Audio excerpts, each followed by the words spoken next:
si te gusta lo que te traigo, en VozCubaTv y Facebook, tu noticia diario. El programa de la derecha internacional a nivel mundial.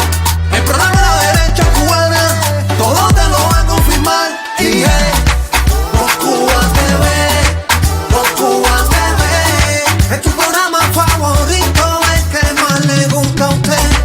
VozCubaTV, VozCubaTV, el programa de la derecha cubana, VozCubaTV.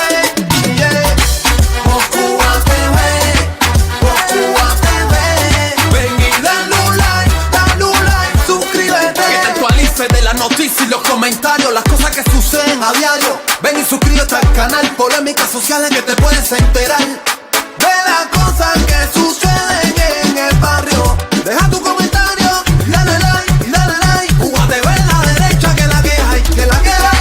VozCubaTV, VozCubaTV, el programa de la derecha cubana, VozCubaTV. VozCubaTV, VozCubaTV, ven y dale un like, suscríbete. Arriba cubano, levantemos las manos, defender nuestros derechos. No decir que sea gusano, vamos a tirar para adelante con la libertad de Cuba. Dicen las manos es por lo que tanto suda, los que se levantan para buscar un porvenir y los que luchan para poder sobrevivir. Esta vida está bien dura, caballeros, ¿qué les pasa? Con una enfermedad que se ha vuelto una amenaza. Y si te gusta lo que te traigo, activa el Facebook, tu noticia diario internacional a nivel mundial. El programa de la derecha cubana, todo te lo va a confirmar. Y VozCubaTV, VozCubaTV, entérate de lo que pasa en VozCubaTV. VozCubaTV, VozCubaTV, el programa de la derecha cubana, VozCubaTV. Y VozCubaTV, VozCubaTV, dale, repítelo otra vez, lo que más consume usted.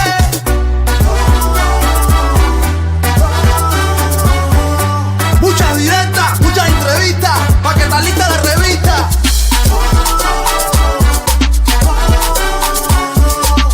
El programa de la derecha cubana, VozCubaTV.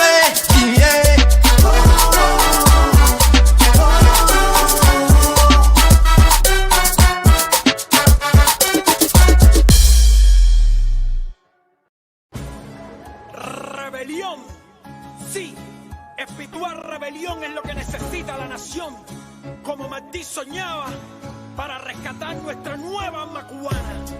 Hermanos, revisen este último ciclo de la historia de nuestra patria, para que observen en qué punto estamos.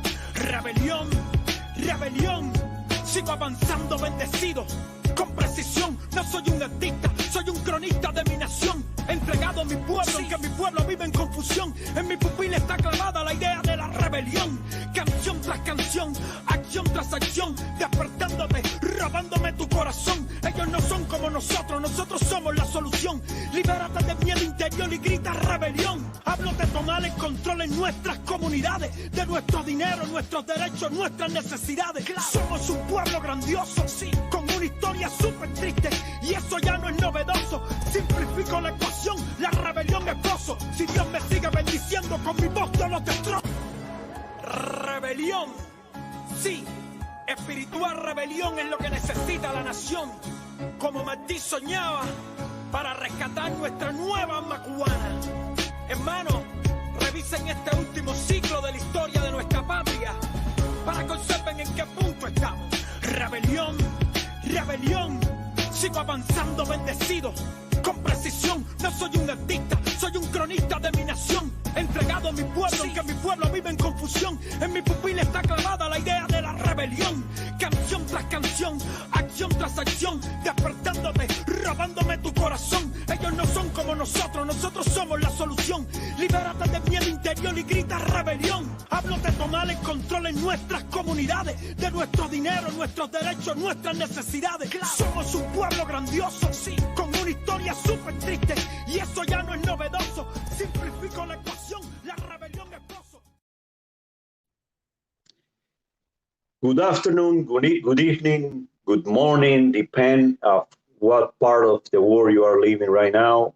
but I'm Wilfredo, and we are here in Cuban Voice TV, the channel of the right. And we want to do today this video live in English. I'm trying to talk to American people in the US or any part of the world that, American can hear, or people that speak in English in different countries can hear what we need to say today in this video live, this very important video live. So we have this afternoon two persons. We have in this channel today, we have the honor to have in this channel today and Jessyca Villarreal, and we have also Carlos Avila. Jessyca, a young girl, is teaching in the U.S.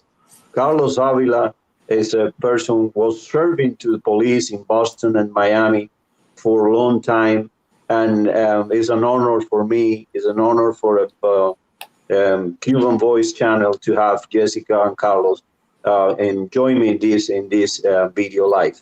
So you can share this video live, please. Share. If you are making comment, is good. If you are doing like or doing hearts, is good too. And we want to start with a female. We want to start with Jessyca. And Jessyca, welcome. And I want to hear you. I want to hear what you need to say to American people as a Cuban, as a person from Cuba, but as an American citizen too. So we want to start with Jessyca. Jessyca, we are hearing. Hi, Wilfredo, Carlos. Hello. Good evening. It's a pleasure to be here. Yes, I'm 39 years old. I've been in the United States for 21 years now.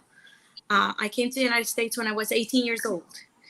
And I'm telling you, I was very, very happy to be coming to the United States. It was not very difficult for me to adapt here. That I faced were positive changes.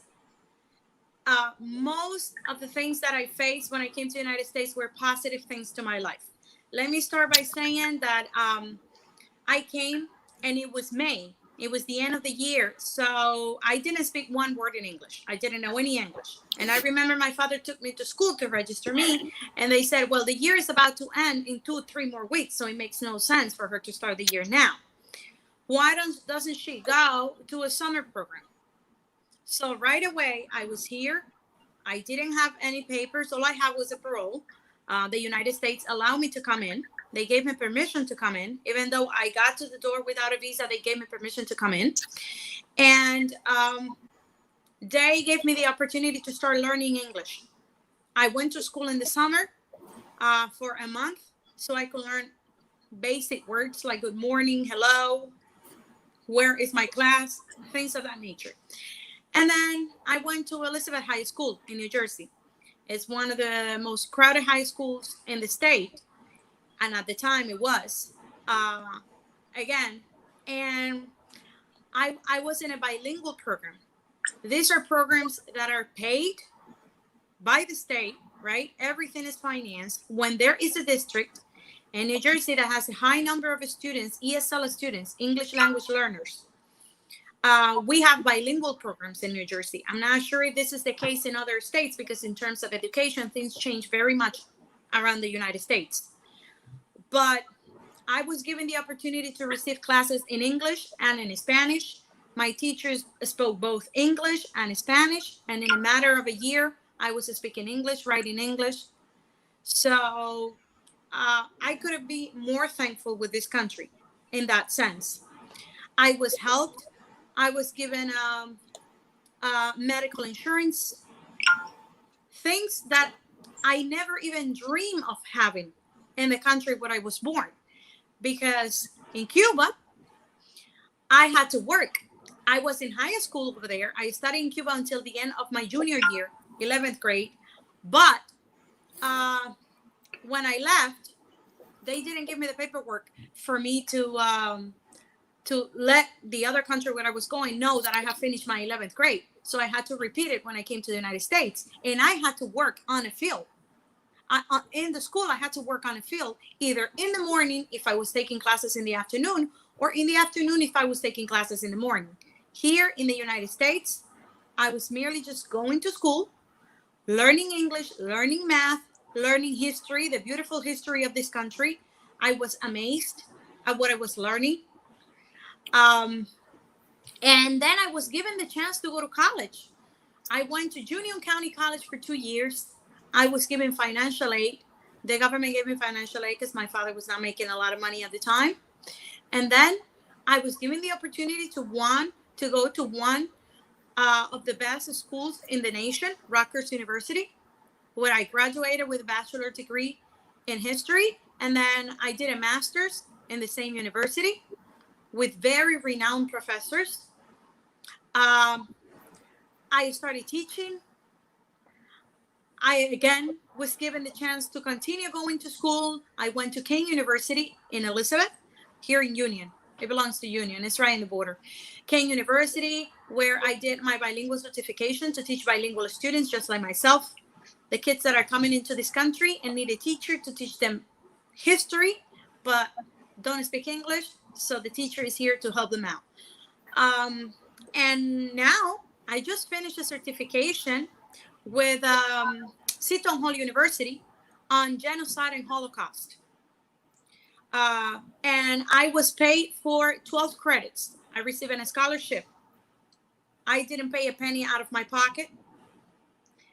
And all I have to do is be thankful to this country, because even at Rutgers University, where I didn't receive much financial aid, I still received some help, and I was given loans. The problem is not the money, because I'm saying this because a lot of people have the misconception, because you have to pay for a school and the school is so expensive. It's not that you have to pay. It's that you're given the opportunity and you're given different ways to pay for it. I have my degrees. I'm working now. I have a life. I can pay back. So maybe other kids can go to school as well. And I received the best education that I could wish for. My parents were not born here. I was not born here, and I received a great education. And for that, I'm so thankful. I don't need anything for free. That's for sure. I just need the opportunities to do things for myself. And that's amazing. Where I wanted to start. Amazing history. And we want to start with this first cycle. We want to talk about that Jessyca say about when we started here, why we are here. And in the second cycle, we want to talk about what we need to say to American people about the situation that we are living right now. So for the cycle that why you are here and explaining all this process until now, we want to hear Carlos. Carlos, want to hear what you need to say, brother. Well, first of all, thank you for having me here. It's an honor for me to be here with such audience. The first thing I want to say is that Cuba has sent its daughters and sons to study abroad. I compare Cuba to a father or mother in any country that sends her daughter or her son to study abroad with the hope that when that daughter and son returns home, y yo me pongo, and I get a little teary eyes. When that daughter and son returns home, he returns home to build his family and contribute to the society where he's going to live. And I'm talking about futuristic. Because all of us,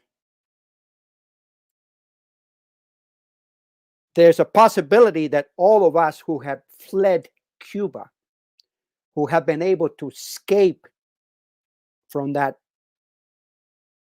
hell on earth, will have the opportunity to return and to give and to contribute and to share all this that we have acquired in these long years of exile.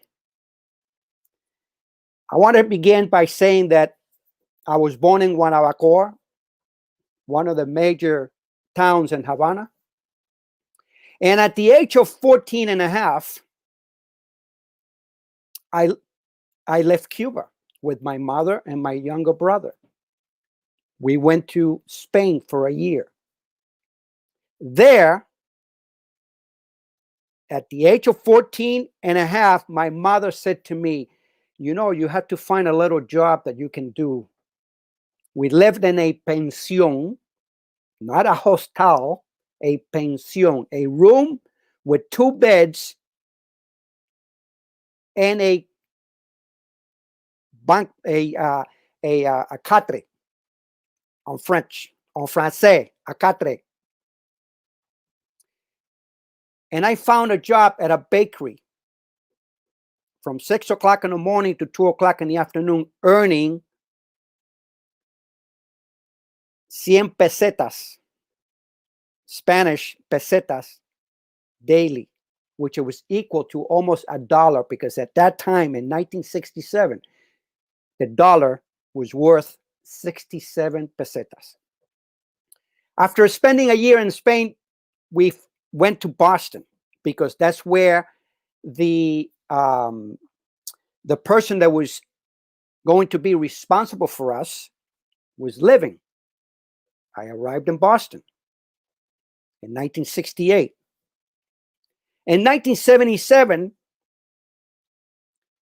after doing some odd jobs, I became a phlebotomist. I worked at a bank. My first job was cleaning strawberries at a Jewish store, a Jewish restaurant. My first job cleaning strawberries. And 9 years later, I was entering the Boston Police Academy. This is in 1977. After working 5 years for the Boston Police Department, and one of the honors that I have is that I was a mounted officer of the Boston Police Department. After working 5 years, I came to Miami in 1982 because due to the Mariel boat lift, the different police departments in the city, in the South Florida area, was looking for seasoned officers. So they went up to different states and they hired seasoned officers. And I came down, I took the test, I went to another academy, the Miami-Dade Police Academy at Northwest 27th Avenue and Northwest 119th Street. And 32 years later, I retired. But I will never be able to thank enough this great nation that we live in right now for all the benevolence and all the help and all the liberties and all the freedoms that offers to anyone that is within the territory of the United States of America. And all that the individual has to do is use his time and his life wisely and take advantage of the resources and take advantage of all the freedoms that we enjoy in this great nation.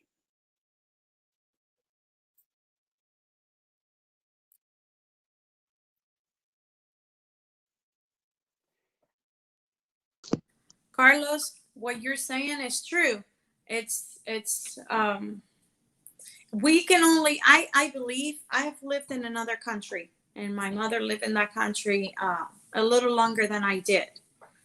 And I don't see how in other nations, and I have friends in other places around the world, what we are able to achieve in the United States, it doesn't compare to anything. people in other countries, they try, and of course they prosper, but only in this nation, I think, is that we're given the opportunities that we're given, and we're able to go ahead in life and raise in society and be able to be productive citizens and have a better life economically and socially, more than in any other nation. I always tell everyone, this is a good example. I remember when I came to the United States, I was cleaning an office. It was a real estate office who belonged to one of my cousins.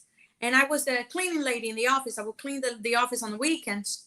Eventually, as time passed, I became the secretary in the same office because he needed a secretary. And I had gone to school and I had learned computers and I had learned English. So now I could be his secretary. And then eventually I became a real estate agent. And that job allowed me to make a lot of money and to be able to finish school because it was giving me time. But I had a string of jobs. But when you look back, I was rewriting my curriculum the other day and looking at my resume, you have this string of jobs. But every time I changed my job, it was for a little bit money, for a better job, until eventually I was able to finish the school and get the job that I have today. And I know this is only halfway through. I'm still, I have many years ahead of me in terms of my professional life, I think, God willing. Okay. And if I'm given the opportunity, I'm going to continue taking advantage of those opportunities. And this is what I'm saying to all these young people coming to the United States or thinking of coming here, or the young people who, especially the ones that are born here, and they didn't have to go through what we went through. You have to appreciate what you have. You have to learn to appreciate what you have and make use of it, good use of it, of what you have.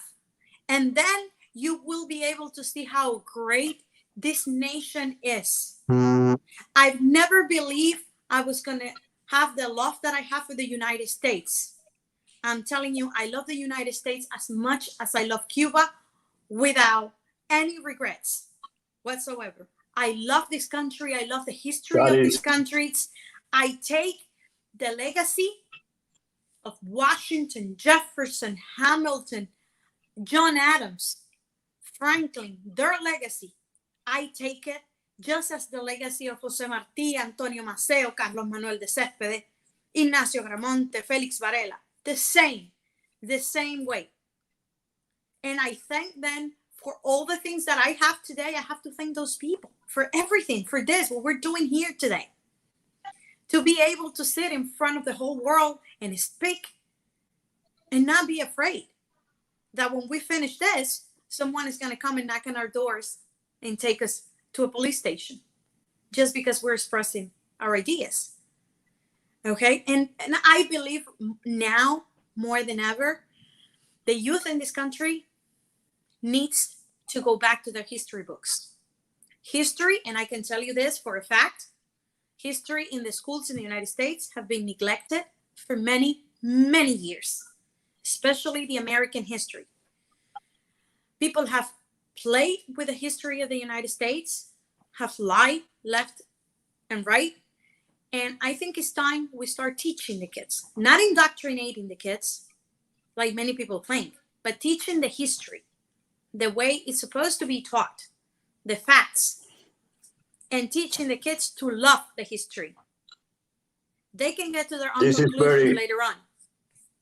This is very important, and I want to specifically from you talk about it in the second cycle. Jessyca, I want to finish the first cycle. I want to say, when in my case, I came a little older than Jessyca and Carlos. I came with 33 years old. I was doctor in Cuba, ER doctor and family doctor, and I come as a political refugee in 2000. And I started here working on a Sunland beef company, cutting meat. And then I was working in a construction. I did housekeeping in a big building, cleaning 5 floors on this building. Until a year and a half after that, I started working with a doctor from Puerto Rico as a medical assistant. And then I get a certificate for a cardiovascular tech, and then the certificate for a polysomnography tech. And it's that I'm doing right now. I don't have license for doctor, but I'm working here as a cardiovascular tech and polysomnography tech. A lot of people are talking to me, and patients are asking me, well, you are a doctor from Cuba. Are you missing to be a doctor? And I say, well, yes, because I was studying medicine because I like it. But I feel like I'm the king in the US because I'm making right now, working 1 hour more than I was making in Cuba as a doctor a month, because I was making $25 a month as a doctor in Cuba. And now, right now, working 1 hour, I'm making more than that. So I'm the king here. And this is something that I want to talk in the second cycle. In the second cycle of this video live, I want to talk about education in this country. How do you think the danger can be the education in this country if we continue seeing what has happened here right now in the high school, in the university, and all this stuff about the left, about the doctrine, about the communists that we are seeing here. So I want to hear Jessyca talking about, and I want to hear Carlos talking about the police. With the situation we have right now with the police, that the left is saying that they need to refund the police and all this stuff. And Carlos can give you a very, very good information about it. So I want to talk about that one. And I want to talk, in my case, about the health system. So I want to start with Jessyca in the next cycle, talking about education. Well, like I said before, in terms of early years, the history of the United States, it's been neglected. Less and less you see in the schools plays about George Washington and the Declaration of Independence back.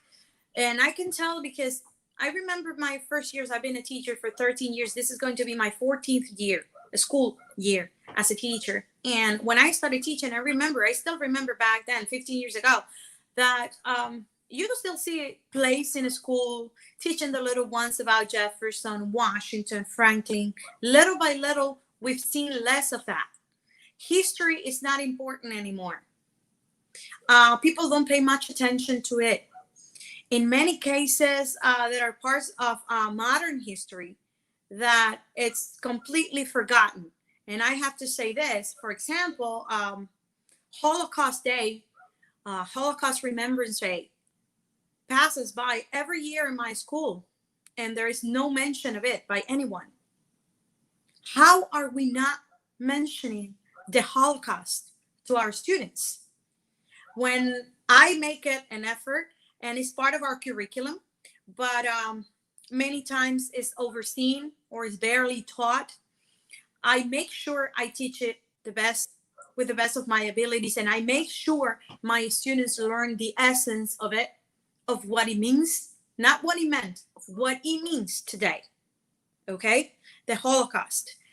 And the surprising thing is that students are fascinated with it, and they want to listen and they want to learn more about it. But schools don't seem to be making much effort to teach it. Okay, even though, for example, in the state of New Jersey, it's a mandate.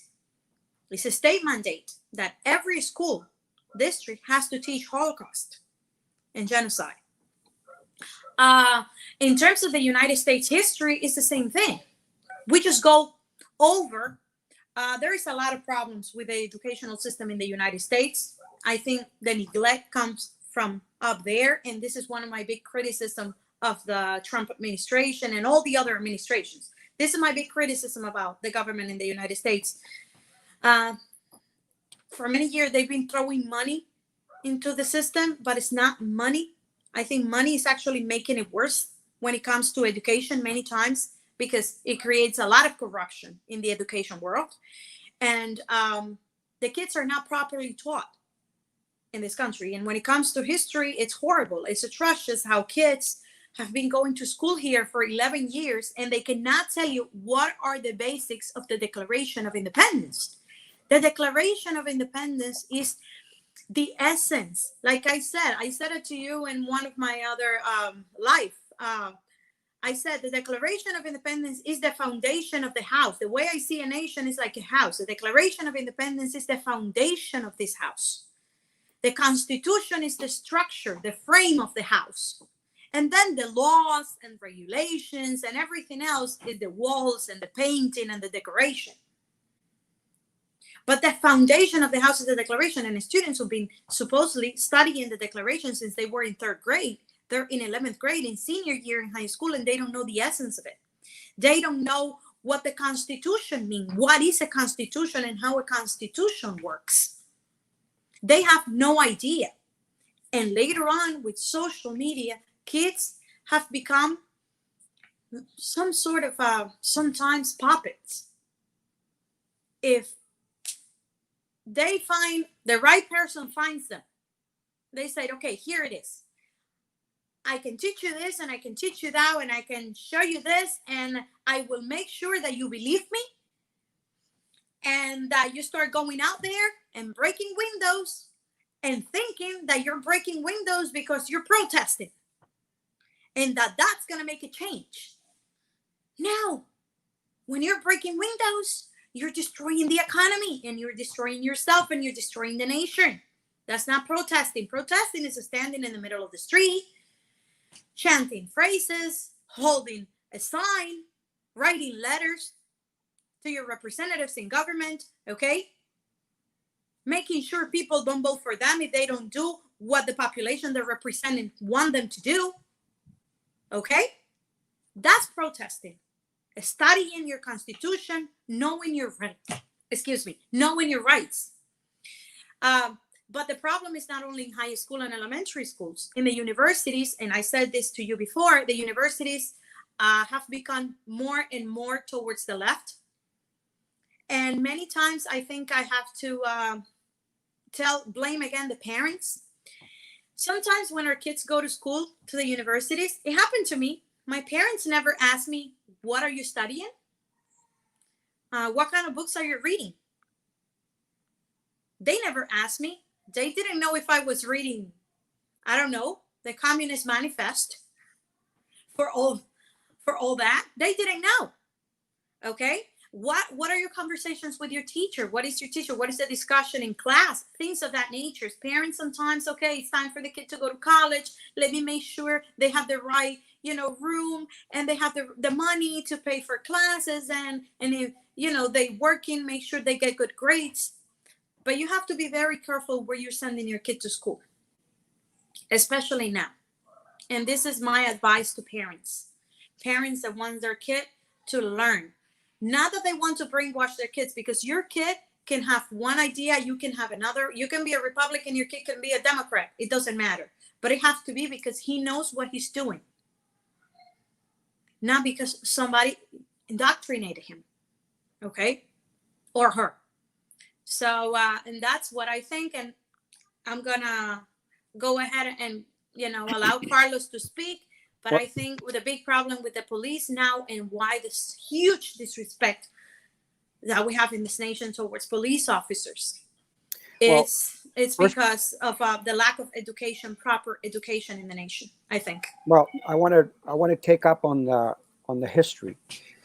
One of the things that we have been seeing in the last few months is try to erase the icons or historical icons from the United States cities. Now, there's no secret that the left or the liberal element, i.e. socialist, communists, have infiltrated government.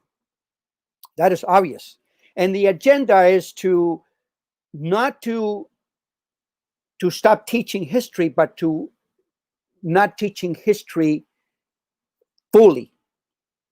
But they figure that the generations will keep forgetting history. As a matter of fact, earlier when you mentioned that you got a degree on on studies of the Holocaust. I am a student of the Holocaust. I have, excuse my modesty, I have plenty of books here. And one of my favorite books that I read a long time ago is titled Lest We Forget, and the Children of the Holocaust, and many other books about Hitler and about the Nazis and about the actual Holocaust, about the concentration camp, etc. So these are the things that the students, they look at it as a la antigua. That's ancient history. I don't need to know that. I don't need to learn it. I don't need to know it. I don't need to study it. But the problem is that if you don't know history, you're bound to repeat it. And in reference to the police, let's go back in history. When Obama was elected president of the United States, and as the years started to go on with his administration, we saw in the United States an increase of crime against police officers. And Obama was flaring the flames with his statements about the black kid that was killed in such and such town, that could be my son. He criticized the police officer in, I believe, in Boston. And let's not fool ourselves. Obama is a closet communist. And that's the root of what's been going on in 2020. Not that we see a hair in every Super Bowl, but I've been in this country long enough, and when I see a duck, and it walks like a duck, and quacks like a duck, and has a tail like a duck, it has to be a freaking duck. Okay? So when Obama was president, a couple of years later, that I saw what was going on in this country, I said to the mother of my kids, I said, listen, this is not good. This is not a good thing. This is the first time in so many years that I am concerned, not afraid, concerned about my job. We're talking about 2008. Okay, so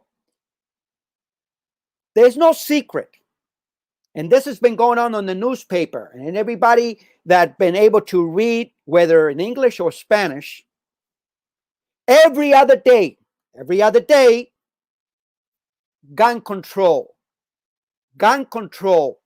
Every time there was an incident with a firearm, we need to control the guns. Oh, we need to control the magazines of the gun. We need to control the assault rifles. It's not an assault rifle. It's an AR-15, which means air rifle or air rifling. Now, everything was arm control. Control the guns.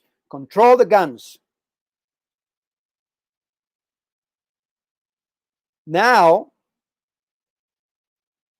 let's defund the police.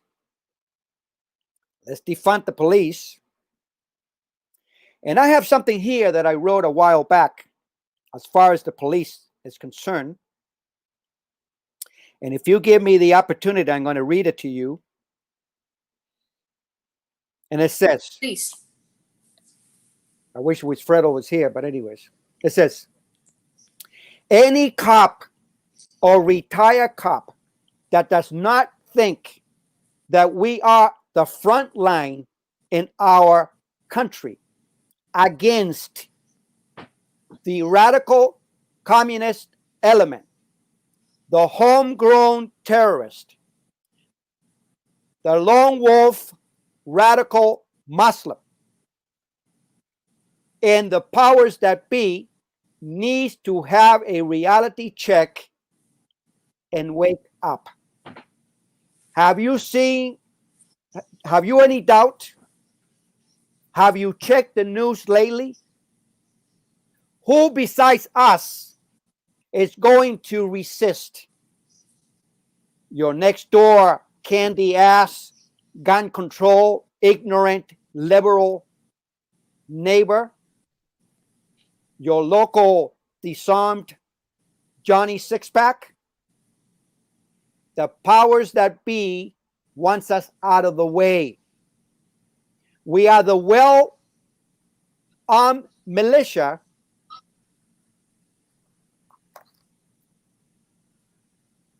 that the framers of the Constitution thought and wrote about it in the Second Amendment. Think about it. Any questions? I didn't think so. The situation is this. The majority of Americans never experienced having to escape a communist or, for lack of a better word, Castro-like regime. They have been blessed. We have been blessed since we arrived in this great nation that is called the United States of America. But most Americans, which I've been telling them, listen, all this is going on in these different cities, by the way, under democratic political mentality. It's not a Hollywood movie that is over in 120 minutes and everybody goes home with a belly full of popcorn and live happily ever after. These people are playing for keeps. And the police is the wall. If this is going on with the police, where people come up to your face and tell you to raise your fist in support of their ideology, imagine if there was no police. Now, this is happening in metropolitan cities, Baltimore, Minneapolis. They tried it over here in Miami. It didn't work. As a matter of fact, I would hope that one day they decide to go to Hialeah and see what happened. But that's beside the point. They tried in Jersey, didn't work either. The United States is not Baltimore.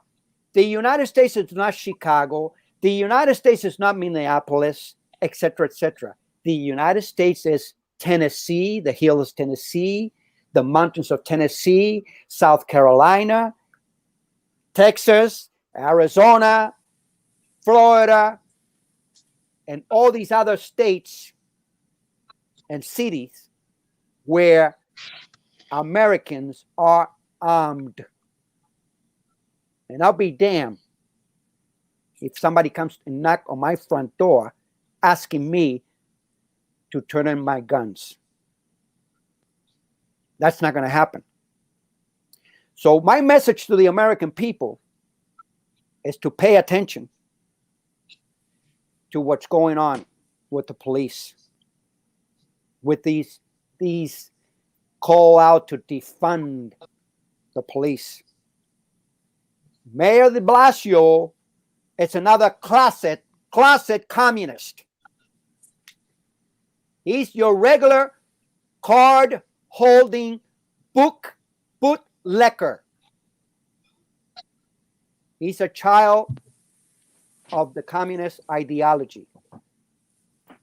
New York is gone, so to speak. And I would like to change a little bit the subject about the elections. It is my opinion. No, we want to talk. We will talk about election in the next cycle, Okay, Carlos. Perfect. Okay, I wanted to say something really quick, Carlos. I think you're so right. People, but I think there is also a misconception. I believe, especially the media, and it has to do with the media. The media wants to put out there this image that most people want to defund the police, that the Hispanic community, the African American community wants to defund the police, that they don't want the police in their neighborhoods, and that's not true. It's not true. And so much is not true that even in Jersey is a blue state for the most part. Even though we are kind of weird because we have a tendency to vote Republican for governor and then Democrat for president. But in this case, we have now a Democrat as a governor. But here, you don't see that urge to defund the police, because I lived for 21 years in a city, in the city of Elizabeth. The city of Elizabeth, it's for the most part, middle class and low income class city. I don't see people in Elizabeth saying defund the police. In Elizabeth, people want more police. People want to fund the police. We know we are lacking forces. We need more police officers in our street because we want safer streets. We don't want to defund the police because we know that the problem with defunding the police, it brings more violence and more criminals on the street. So I would like to tell people, do not hear the media so much. Listen to your neighbor. Pay attention to what you see in your neighborhoods. When you travel, pay attention to what people talk and what they're looking for in other states. Talk to your family, but don't believe that most people want to defund the police, because we don't. Okay? Exactly. People don't want the media wants to give that image, and they want to give people that idea that it's a huge movement in the United States that everybody wants to defund the police, but it's not true. We want the police, and the African American community want the police in their neighborhoods. African American mothers do not want their kids killed while they're watching TV, because there is a thought outside doing whatever he wants because there's not enough police in the police department. Okay? And that it's a fact. Can you imagine this country? It's like a Western before. Can you imagine the Western without marshal or a sheriff? Mm-hmm. My goodness, it's going to be the civil war. Well, and in my case, in the health system, I want to finish the cycle saying that going back to history, like Carlos did with Obama. And when Obama started in 2008, his presidency period, the first one, he spent all his political capital to approve the Obamacare. Why? Well, because it's not only refund the police, take off the weapons or all this stuff, the doctrine of communists in the school is to keep in the hands. Another field is important, very important in the society, that is the health system. If they are controlling everything, it's better, it's communist. And when the plan started like this, health system, education, police, Second Amendment, and all this stuff together. You cannot see anything of this separated. They are all on the same back. So if they are controlling everything, is better. And I'm saying, when I'm seeing people fighting for communism, are you crazy? That you want a health system here free?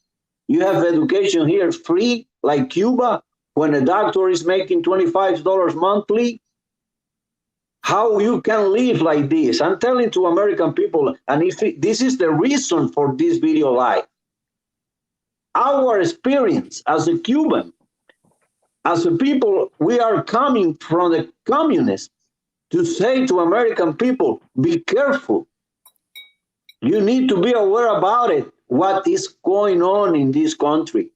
Because yes, if you have health system free, be ready, be prepared to receive a salary like $1,000 or $2,000 a month to spend in all that you need to pay for bills, house, cars, vacations, food, clothes. This is the communism. And we are not playing with emotion.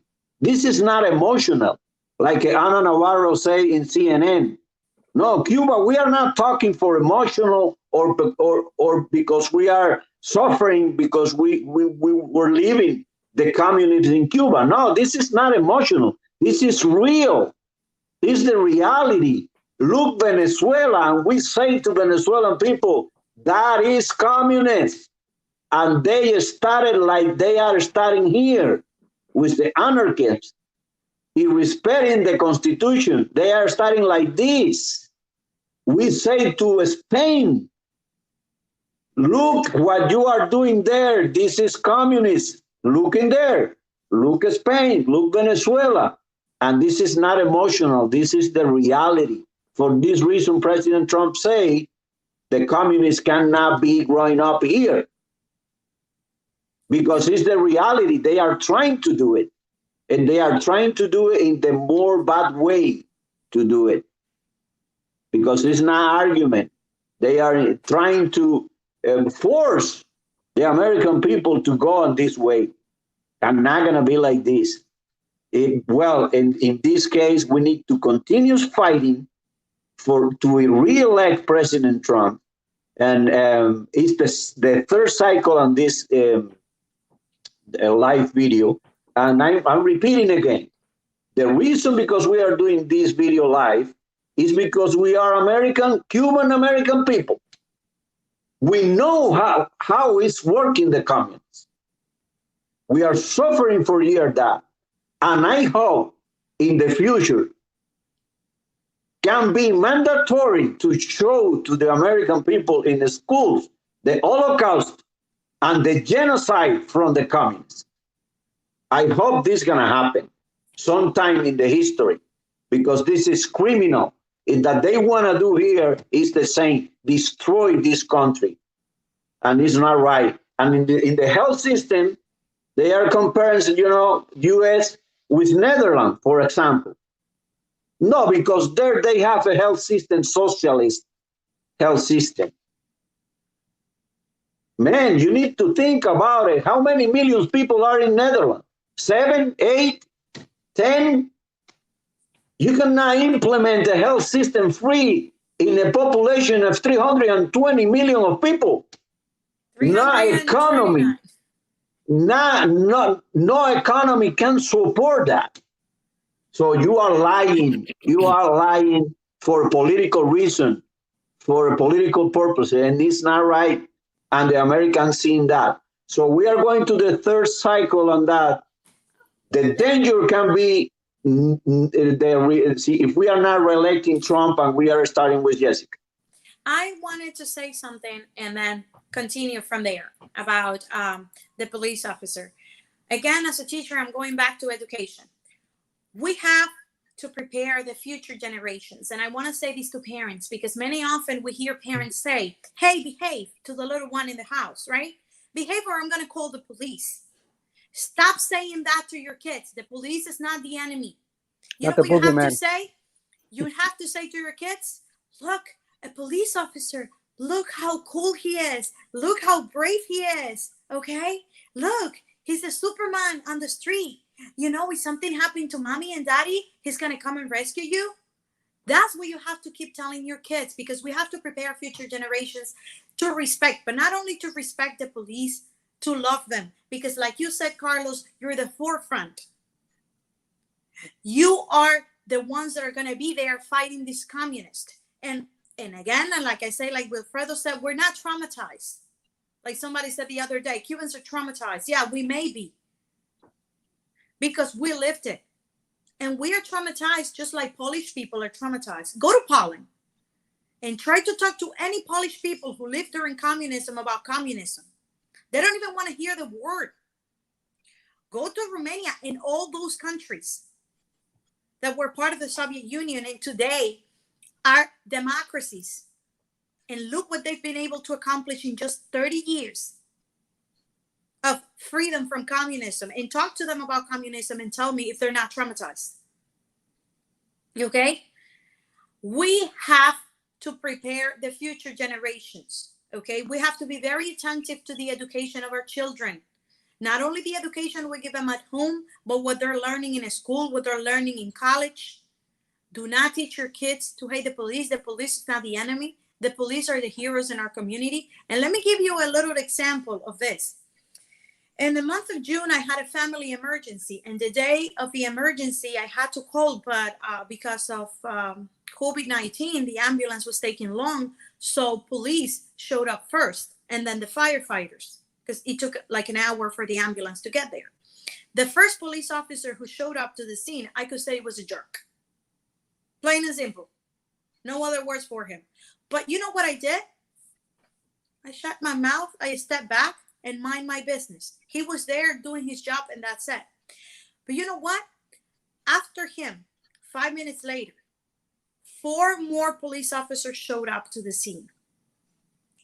Every single one of them approached me, asked me, how are you doing? How are you feeling? Is it okay? I know what you're going through. I went through the same thing. Don't worry. When I turned around, I saw another police officer patting my mom's back. Okay? And that's the real representation of the police forces in the United States. I'm not saying there might be 1 or 2 who are not prepared sometimes to handle a situation. Sometimes age takes a toll on people and you don't know how to manage a situation. Okay? The lack of funding in the police and the lack of, and you, Carlos, you were an ex-police officer. So you can tell me if I'm wrong, but I know police officers are not properly equipped many times. Someone said the other day to me, oh, because that police officer took out his gun. Why didn't he use a taser? And I said, did you ask the police officer if he was given a taser? No. Maybe he wasn't, okay? Did you ask the police officers if he was given the proper training or if he had enough backup? Because maybe he didn't. All right? So that is what we have to teach our future generations. We have to respect and admire the police officers. We have to learn the history of our nation. And right now, I believe that the only one that can help us in the next step, and I know it's only going to be 4 years, and I'm more worried about after he leaves, because after the next 4 years, there's no more. No matter what some people are saying, that Trump said 12 years or whatever. No. Okay? After the next 4 years, another person was going to come up to the stage, and it's going to be the next candidate to the presidency of the United States. It's not going to be Donald Trump. That's the way. But I truly pray to God that he's the president for the next 4 years and that Trump wins the election. I'm not going to say he's the perfect president. He's not on my top 3 in the history of the United States, to be honest. I have studied history, and I believe other presidents have done great in very, very difficult times. But I think he's in the top 5. Okay? And my top 5 presidents of the United States, and I hope, and to be honest, I didn't even vote for him in the first round. Because I didn't know the guy. I hope after him gonna be Pence. I didn't know. I hope so. I didn't know the guy. He didn't have a political history for me to refer to. All I know of him, he was a little bit of a clown and The Apprentice, and a very, very mean boss. So yeah. That's all I knew about Donald Trump. So I wasn't voting for him, but he has shown his love for the American people, and he has demonstrated that he's capable of what he's capable of doing. And I'm pretty sure if we elect Donald Trump again in November and we vote for him, he's going to be able to do a lot more of what he's done in this first 4 years. How do you think, Carlos? Okay, I want to clarify something. As far as police officers having taser, I think most of the police department, I'm going to say 99.999% of the police department in the United States has to follow a certain federal standard and state standards. In order to receive federal fundings, they have to comply with that federal standard. Now, one of the things that people always, well, why didn't he shoot him in the arm or in the leg or in the finger? Why didn't he shoot the gun off to him? That's Hollywood. That is Hollywood.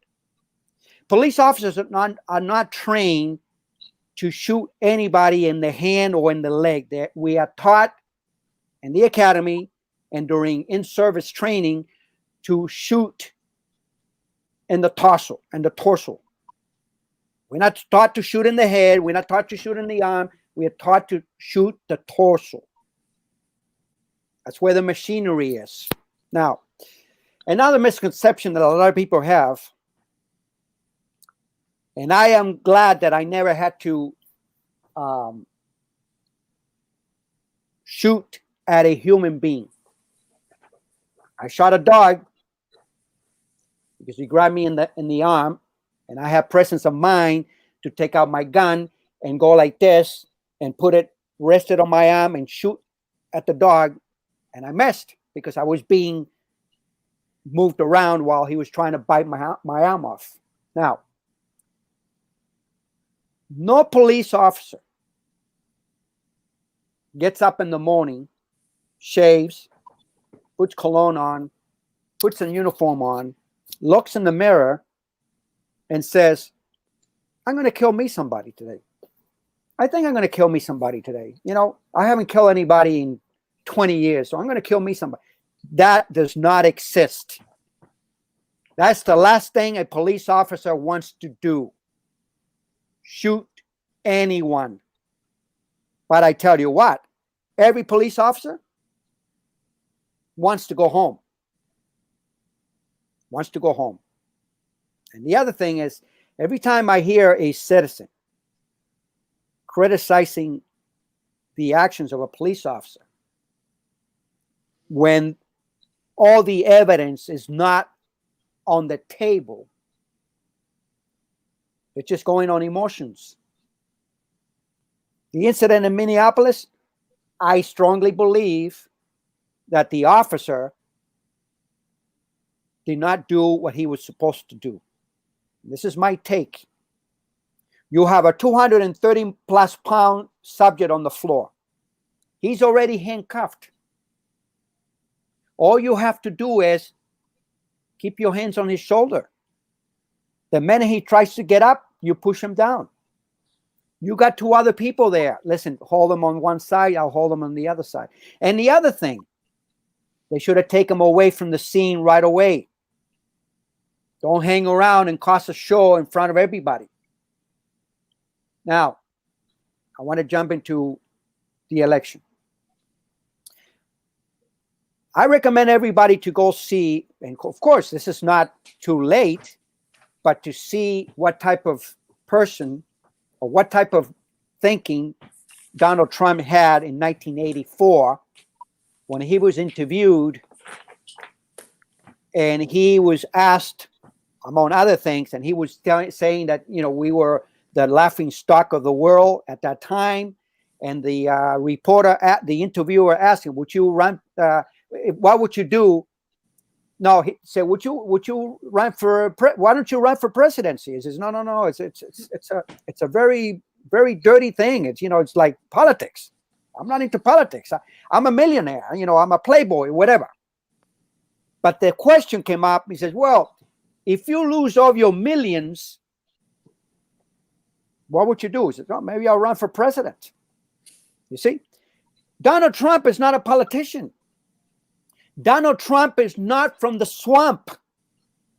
Donald Trump does not owe anybody any favors.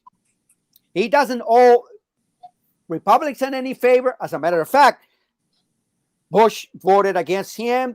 The other Bush voted against him. And everybody, a bunch of Republicans were voting, didn't want him to be on the presidency because he's not part of the boys. He's not part of the team. He's not part of the club. But he's not a politician. And that's why he's doing that's what he did with China. That's what he did with Iran. And that's what he did with France in the France Accord, etc., etc. And let me tell you this.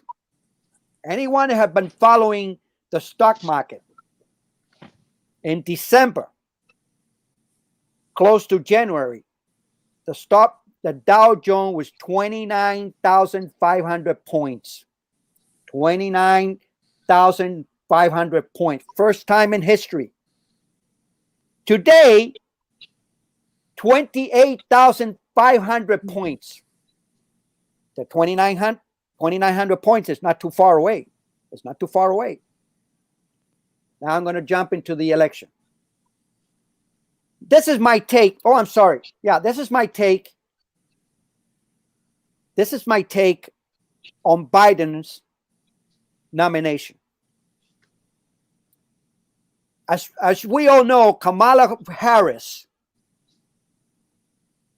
quit the primaries before the vote, before the primary Democratic vote, because they told her, listen, get out before you get even dirtier than you are already. And here's the strategy of the Democrats, which is not Democrats anymore, the socialist communists that have infiltrated the Democratic Party, because the Democratic Party is not the Democratic Party of Truman anymore. It's the communists and sheep clothing, Democratic sheep clothing party. Here's the strategy. We're going to try to get Biden elected. Biden is not there. He's already suffering from some type of mental deficiency. Anyone that has been watching his gaffes, his pronouncement, I think if a Martian came to the Earth and listened to Biden, he said, "Wait a minute, this guy's not there. He's not there. He's not there." You know, he loses it. Now, the strategy is for Biden to get elected, and then within 6 or 8 months, I'm going to give him that much, 8 months, maybe 9, maybe a year later, for Biden or his staff come out and say, Mr. Biden cannot perform the duties of the presidency because of health reasons, mental reasons, or whatever. Whatever. Automatically, they deem him incompetent. Kamala Harris takes the presidency after being confirmed by Congress. Now, Kamala Harris has to pick a vice president. I would hate to think who she's going to pick. But here are the contenders. Bernie Sanders, Hillary Clinton, right? Michelle Obama, or even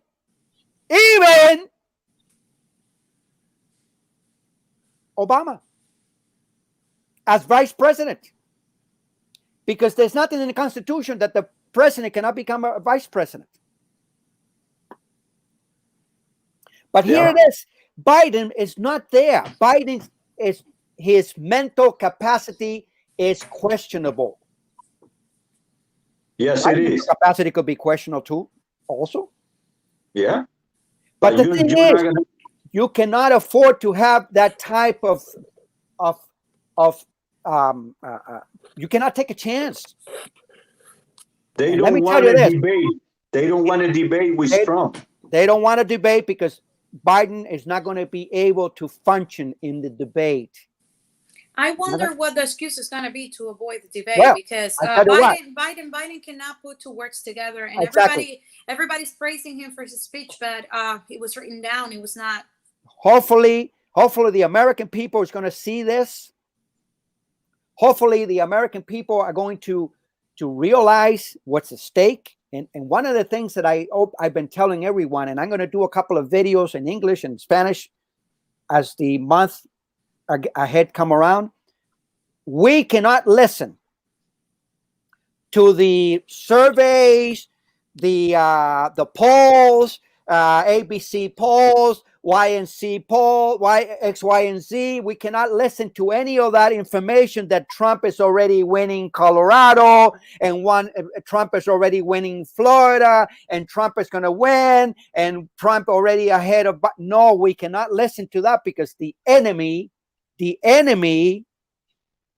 is going to put out that information so that voters who are in a way lazy will think, oh, I don't need to go and vote because Trump is already going to win. I don't need to go and vote. No, we need to go en masse. Now, I want to say this, and not to be contrary or argumentative with Jessyca. In my opinion, Trump has been one of the best presidents after Reagan. We gave Reagan a second mandate. And we need to go en masse, in droves. And vote. In droves. And not by mail. And give him another mandate. That word mandate means, Mr. President, keep doing what you're doing and keep doing it for the next 4 years. Because I tell you this country, I don't care what anybody else says, because content for money and material things is a trick of the rich to keep others from it. And this country moves with money. Try to get in a bus without bus fare and see what happens to you. Try to go to the store and get a book of stamps without the $10 or whatever the money that costs. It's not going to happen. They need to wake up and realize that they need to vote for this man to save this country. Because, and I'm going to read something that I wrote.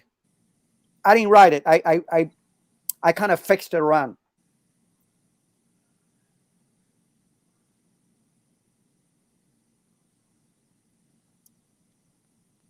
I am voting for the Second Amendment. I am voting for the next Supreme Court justice. I am voting for the Republic. I am voting for the police. I am voting for the veterans who fought in this country and died for this country. I am voting for the army that is going to stand on the wall protecting this country. Security border. I am voting for my flag. I am voting for my right to speak my opinion. I am voting for secure borders. You guys imagine if we didn't have secure borders during the pandemic? We all would have been victims. Now, I am voting for the right to praise my God, quote unquote. I am voting for all those unborn souls that many Democrats want to kill in the womb. And I am voting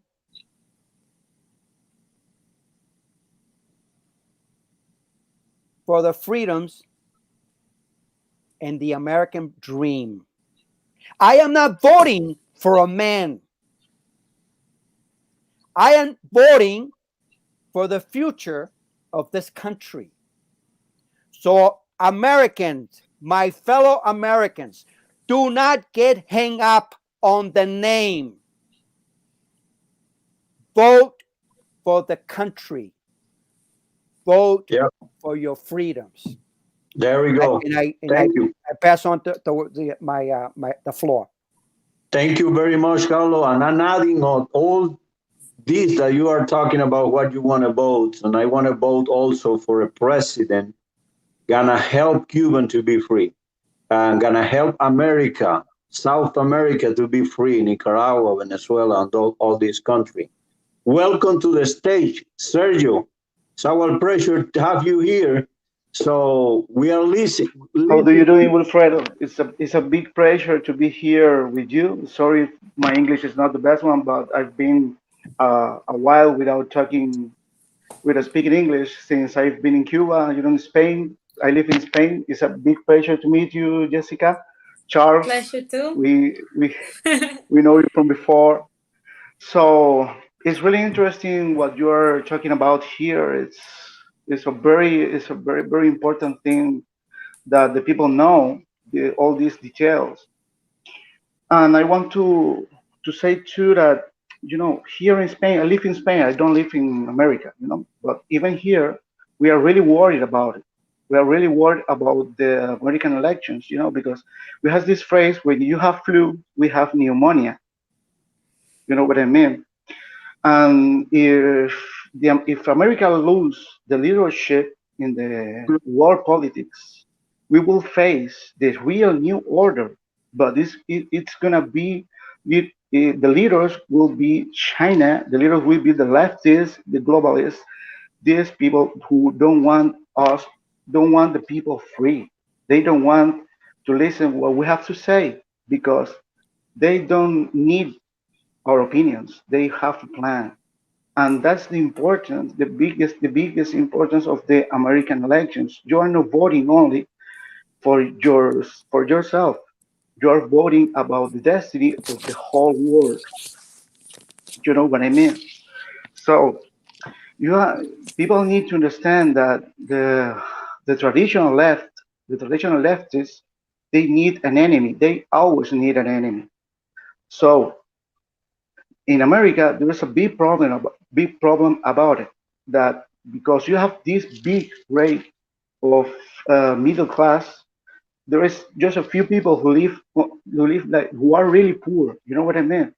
So they don't have the typical speech who talks about the owner of the company of the rich people exploiting the poor people, because actually it's not like that in America. The progress, the liberalism has made most of the American people middle class, and that's a problem for the leftists. So they need new enemies because leftists always left ideas.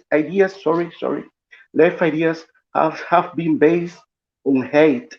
Always, they need to hate something. They need to hate somebody. So now, in Europe, for example, they use the homophobic and the feminists to to to put the people against the people. You know what I mean? They put gay against heterosexuals. They put women against men. That's what they do in Europe, and it worked for them because we in many countries in Europe we have socialists and almost communist governments. Now in America, they are doing the same with the racism. They are trying to face one small percent of the people from the United States, maybe 13%, against the rest. They need the Americans hate somebody, and they actually, it's a big lie. They don't want police. They need more police. Actually, Democrats, leftists, they're gonna have more police. Of course, They're gonna have more army, but if they control it, they need chaos. They if need they chaos. they will need more police that they control. They will do it. They will do it. But first, they need chaos. They need disorder. They Mhm. need destroy the nation. They need destroy the republic, Mhm. and that's the plan. So it's really important, not only for you in America, and it's a big pleasure to hear a woman, a lady from America speaking for Trump, because that's not what we get here from media. The owners of the media in all over the world is the same owners of the media you have there in the United States. We from the people who liberate people, the people who love freedom, we lost some kind of fight against the leftists. We give them the universities, we give them the medias, and we didn't fight for that. We need to fight for that gain, because all the medias, all the universities, all the schools are in hands of leftists.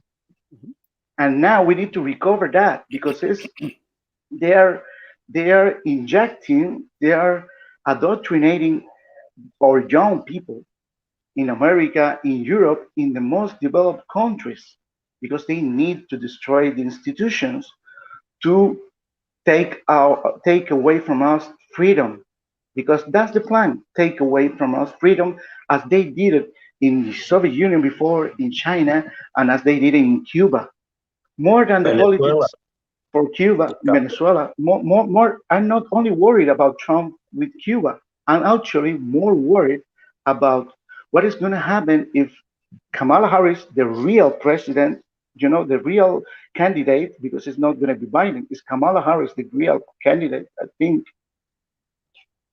takes takes the wheel.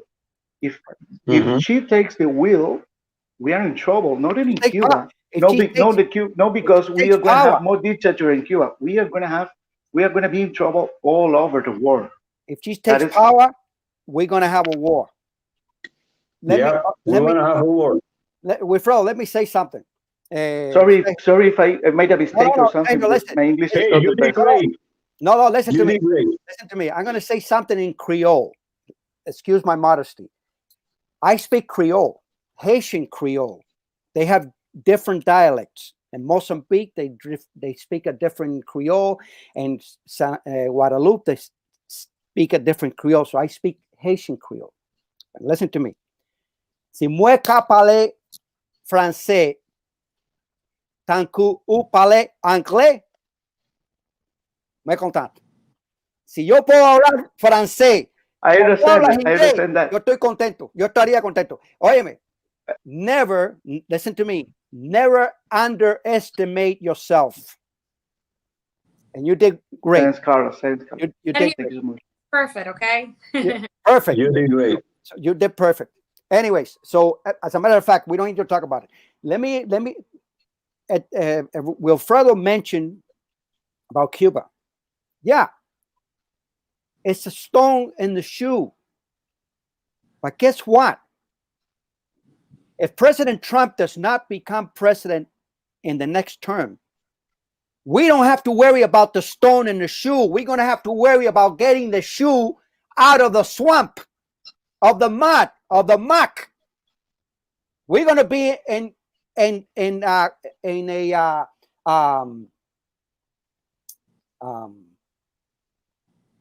moving sand.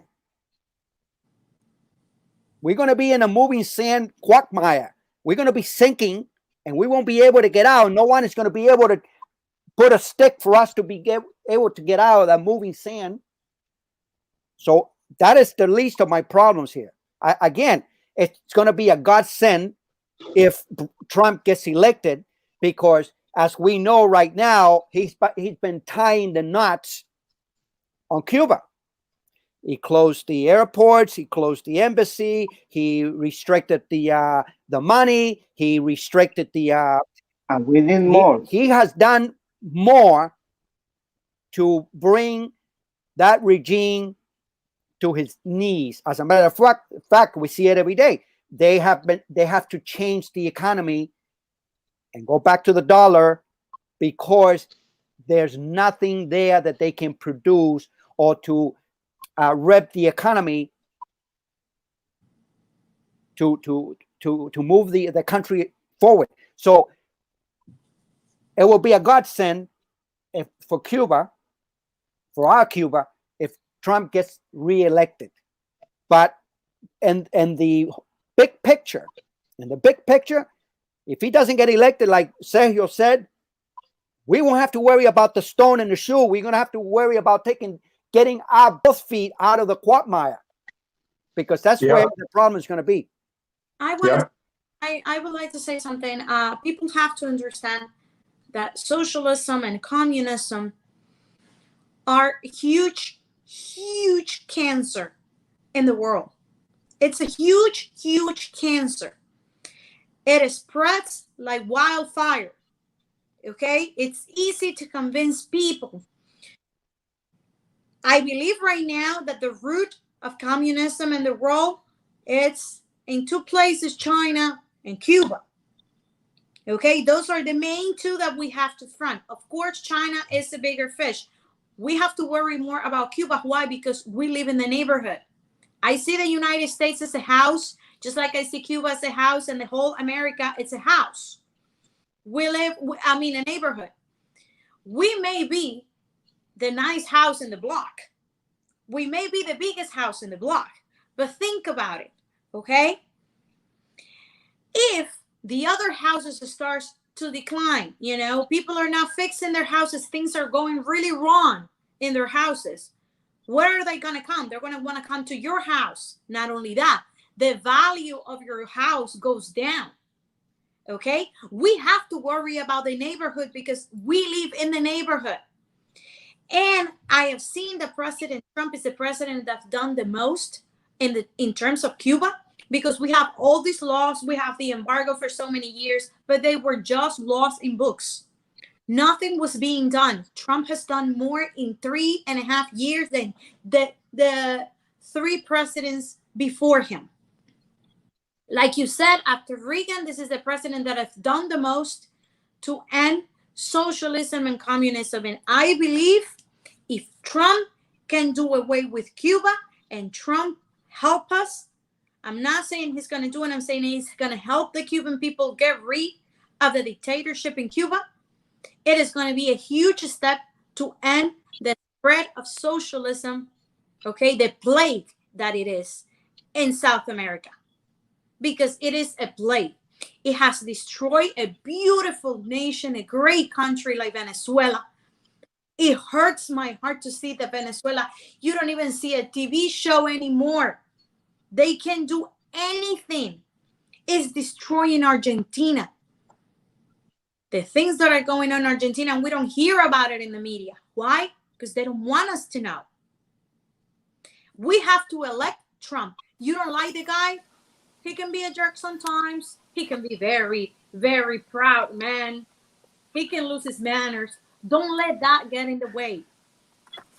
Like, don't let his personality, his nature get in the way of what's important here. What's important here is to free America. And when I say America, I say the entire continent of communism and socialism, and only Trump will do it.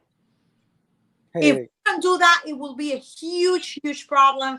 And like you said, in Spain, socialism is already a huge problem. You have two communists, a dirty, dirty guy, okay, there as the president of the government in Spain, and an even more dirty, disgusting guy as the vice president. Okay, but I think we can help put an end to that, help the Europeans and help the world if we elect Donald Trump for another 4 years. We have to. Yes, and actually agree. And I think he has not been able much in this 4 years, but after the election, because he will not get reelected, he will not have to be thinking about reelections. I think he will be able to do a lot more. Exactly. That's another thing. Yeah, a second-term president a second-term president has always been of course, voted and given another mandate, has been more effective to move the country forward and to do all the things that he has, in so to speak, in the tarmac. He's waiting to get reelected. The minute he gets reelected, they're going to have to give him plans for Christmas. They're going to have to give him pens for Christmas because he's not going to have enough ink signing executive orders. Now, and what Sergio said, and it's the same thing in Spanish and English. Hate, envy, and low passions. I hate that guy because he has. I envy what that guy has. And I'm going to machinate to take away what that guy has. That is the history of socialism and the history of communism. There's nothing else. They hate you because what you have and they don't have. What should he has what I don't and I don't have? No, wait a minute. You don't know what he did. You don't know what he has been doing since he's been around. So your problem is go try to do it legally and do as much as he done, so you can have the same or more. But anyways, I moved to let somebody else say. Yeah, so I wanna say we have Isaac Riveri here. Isaac, our pleasure, and we are listening to you, my friend. Okay, so hello to everybody. Can you guys hear me? Yes? Okay. Well, thank you so much. I'm known as Iso Chorizo on social media. I know Wilfredo and Julian for a while. I know Wilfredo for a long time. It would be really interesting to tell everybody in another day how we met, which is really how patriots meet. We met by accident, but by fate. So that's how we met. So I'm a Trump supporter. I'm a very enthusiastic Trump supporter. I don't apologize for it. I'm probably gonna say a bunch of random things because I was at the beginning of the live, so I don't know what's the concrete thing that you guys are talking about, the thing for the conversation. But I want to say that we Trump supporters, especially Latinos, we have to understand that we cannot apologize. We cannot be afraid. We cannot cower when somebody trying to intimidate us, because if we back down, we are going to allow a radical left to take over the same way they took Cuba over. And we know we can easily fall there, but we can't get out of there. So the other thing that I want to say is I'm very involved in the American community. I talk to the U.S. I mean, to the American-born citizens here. You know, not people like us who are citizens that can vote. No, I actually talk to people about the dangers of socialism, communism. Give them examples. I'm pretty bold about it. I don't hide from the facts. I don't hide the truth. I don't put it in a terms where people don't feel uncomfortable listening to what I'm saying. I make them feel uncomfortable. So if my words make them feel uncomfortable, when they fall in whatever situation, we can fall because in action and letting the laugh.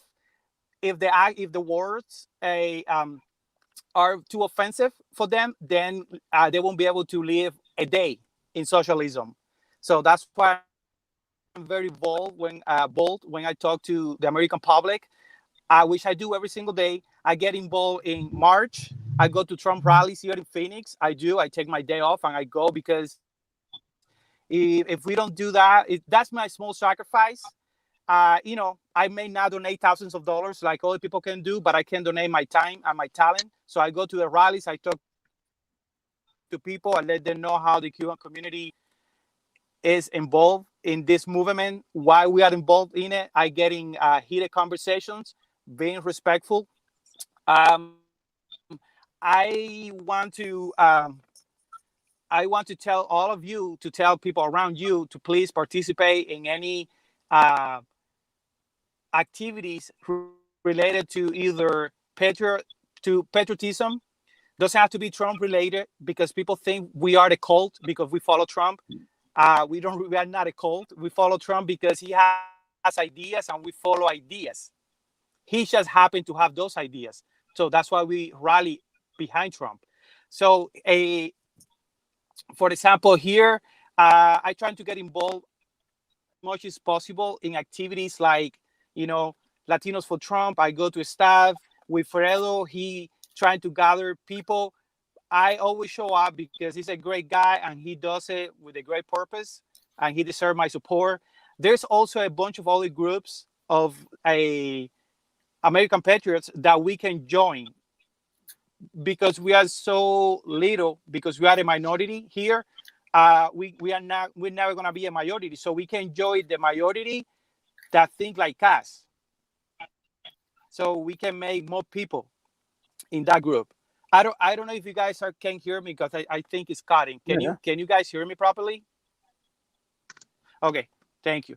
So for anybody who is seeing this or is going to see this, I will say we're not a minority. We never will be a minority when it comes to a Latino supporting a Republican Party, but we can be the Republican Party and be the majority in the country.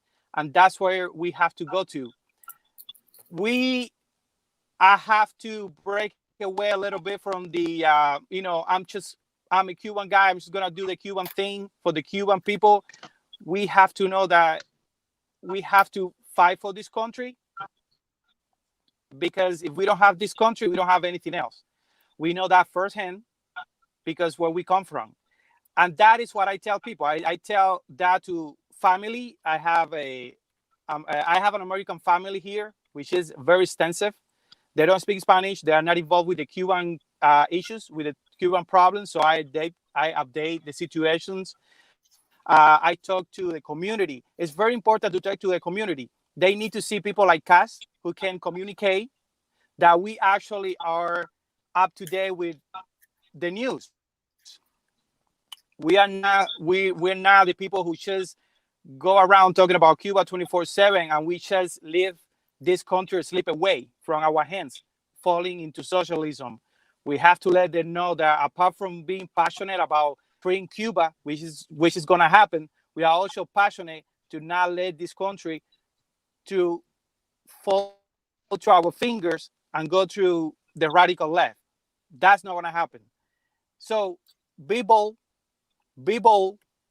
You don't have to be inappropriate, but use harsh words, because the reality of socialism is hard. It's not easy. It's not a soft ball. It's a ball that will hit you, knock you down, and when you wake up, it's going to be in flames, like it's happening in Wisconsin right now. That's a consequence of poor leadership, and that is a consequence of letting the left run the show. We cannot let the left run the show. So that's why we have to vote Republican. If in the next 4 years everything changes, that's fine. Everybody can pick whatever party they want. It's a free country, but it's not going to be a free country if in this election we don't take the radical left away, because they get stronger. They get stronger, and we can't allow that. So yes. Let me say something. I'm going to accentuate what you said. You said you don't vote. You're not voting for men, and you messed because you came in a little later. I'm not voting for Trump. I'm voting for the Second Amendment. I'm voting for my First Amendment. I'm voting for my Fourth Amendment. I'm voting for my Fifth Amendment. I'm voting for my flag. I'm voting for the military. I'm voting for the veterans. I'm voting for the unborn. I'm voting for freedom. Yes. And like you just said something that I just slipped my mind. We cannot we have to let people know what is at stake here. What is at stake? We have to let them know every turn. And like you said, this is for keeps. These leftists, communists, anarchists, they're playing for keep. And they're not using a rule book. They're making the rules as they go. As they go. And that is and most Americans, and you probably experience that with your extended family, most America don't have any idea what it is to have to flee your country because of communism. Americans, and when I say Americans, includes everyone in the territorial, physical territory of the United States. We had never been invaded. The United States had never been invaded. They don't know what it is to fight a foreign army in the United States. Yeah, they want to destroy inside, no invade. Before they're doing it from inside. Sergio, before I forget, get in my messenger, send me your full name and your whatever, because I'm going to send you a video that everyone needs to see. Iso. It's a video that was made in 1969. And this guy painted the picture of 2020 in that 1969 video. You need to see it. As a matter of fact, look for my name. Send me a friend request. I'm going to send you the video. I'm going to give you the information on YouTube. You can watch it on YouTube. You can send it to your friend. This guy in 1969, he described completely what is going on in 2020. Send it to me too. Yeah, I will. If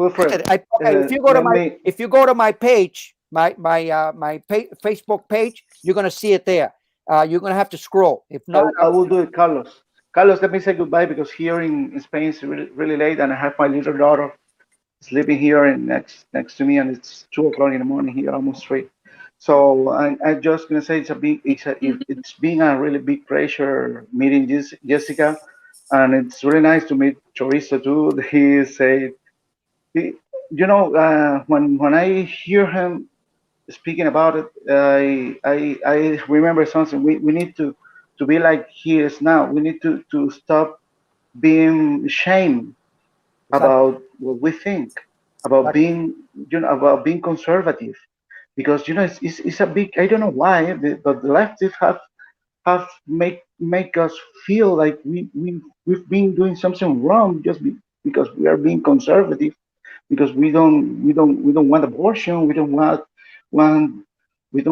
something, we want family, we want these things, and this is like, oh, this is old ideas, freak ideas and something.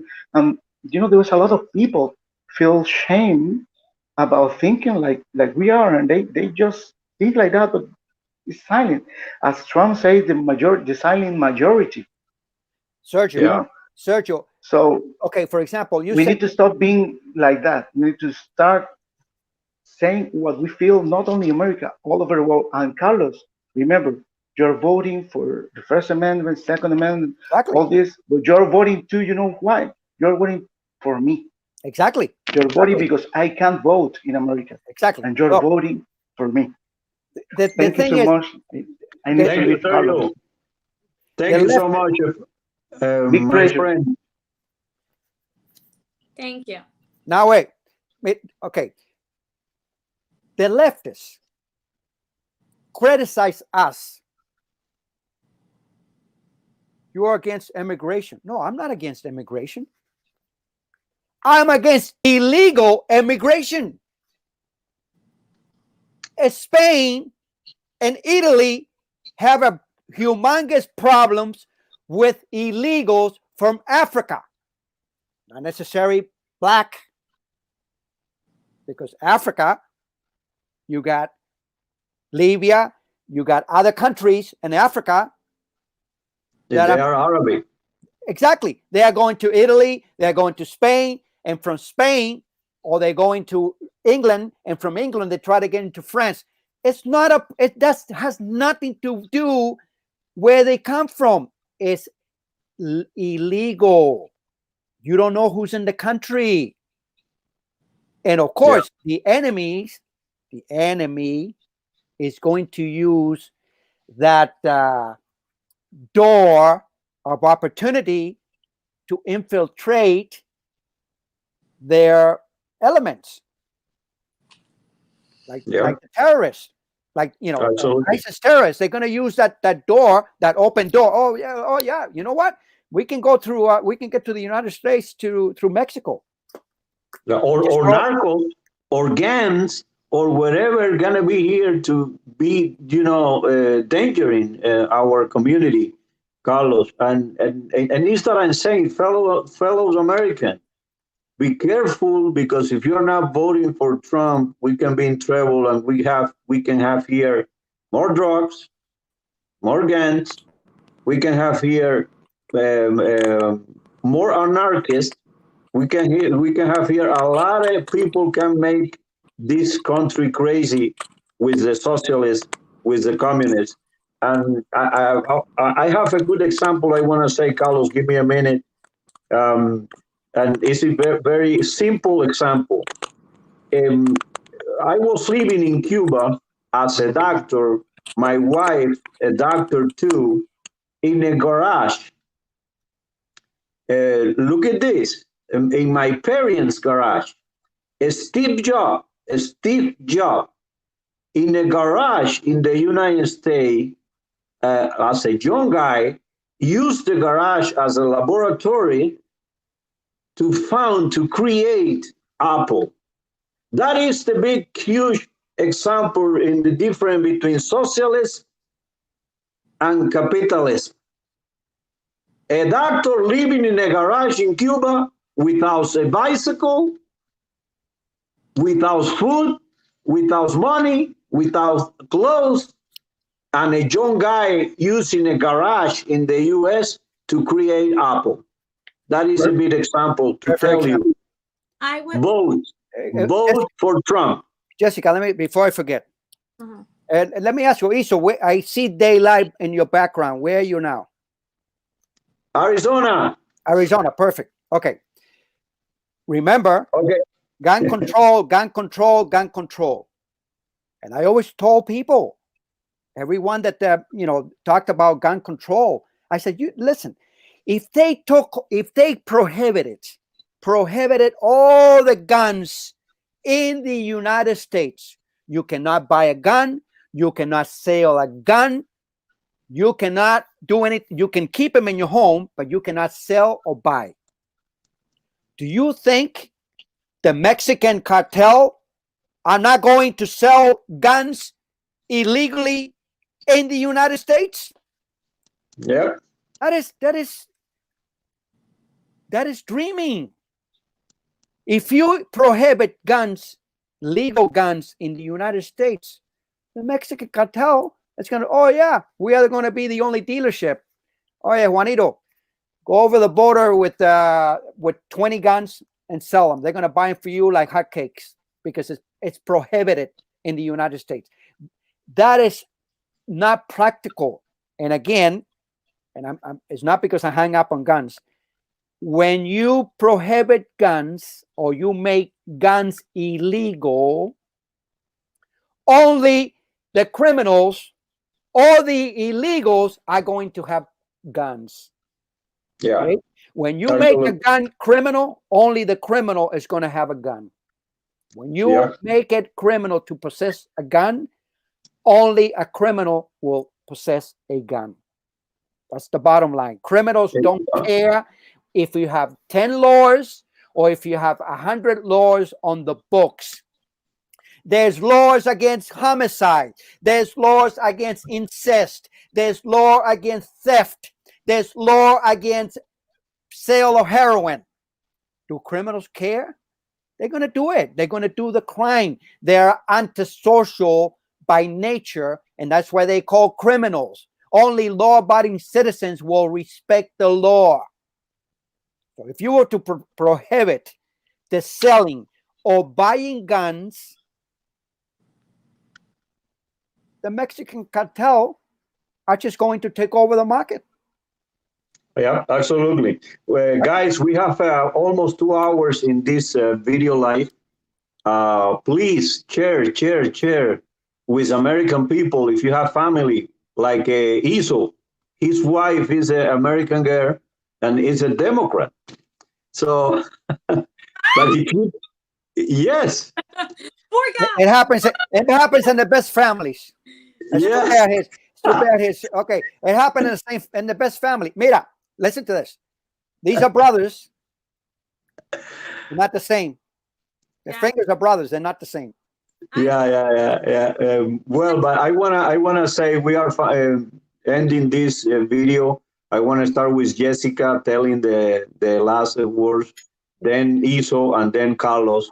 And we want to end this video live and repeating the reason because we are doing that is because we want to send a message to American fellow We are Cubans American. We are suffering from socialism and for communism. And we want to tell you, beware about it and vote for Trump. Is the reason because we are doing that. So we are starting with Jessyca Villarreal.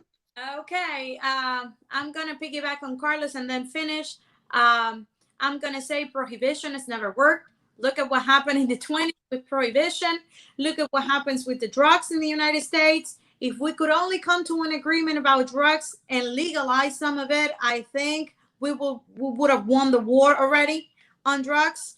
The problem is that there's always people profiting from it in the government that don't want drugs legal, and that's why, because we could be making our taxes, our personal taxes will be a lot lower, because people who want to use drugs or buy drugs will be paying a lot of taxes for it. And I think that's one. So prohibition is never good, and like you said, if we prohibit the guns, we're only going to be giving criminals another way to make money and us to spend our money hunting them down. That's all what's going to happen. I'm going to say to people, do not let this radical left brainwash you with this idea that the United States is an intrinsically racist country. It's not true. It's not true. We're not intrinsically racist. And don't let them, brainwash you, telling you, oh, the Constitution, it's not a good document, or the Declaration of Independence doesn't pertain to me because my ancestors were slaves and it didn't free them. No, you have to put things in perspective, and you have to put them in the context of history where they were living.